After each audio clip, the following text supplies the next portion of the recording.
Welcome to Blizzard Fire. We hope this video helps fire up your solution. In this video, I will explain how to make delicious beef pilau. First, let's gather our ingredients.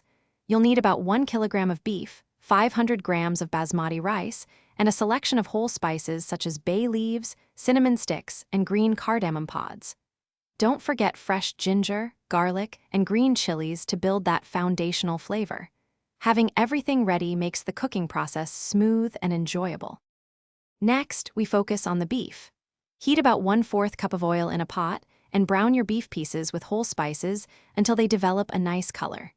Then, add 2 tablespoons of ginger garlic paste and sauté for a few minutes until the raw aroma disappears. Now, add enough water to cover the beef and cook it until it's fork tender, which might take 45 minutes to 1 hour in a regular pot or 20 minutes in a pressure cooker. Now, let's bring it all together.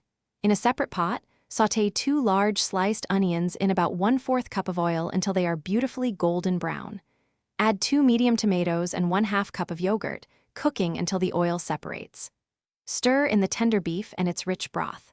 Finally, add your 500 grams of soaked basmati rice and enough water, usually about 2 cups, to ensure it cooks evenly. For the grand finale, cover the pot tightly and cook the pulao on very low heat for about 15 to 20 minutes, allowing the rice to steam and absorb all the delicious flavors. Once done, turn off the heat and let it rest, undisturbed, for 10 to 15 minutes. This resting period is crucial for perfect rice texture. Finally, garnish with fresh cilantro and crispy fried onions, and serve your magnificent beef pulao warm with raita. Thanks for watching. If you found this helpful, don't forget to like and subscribe.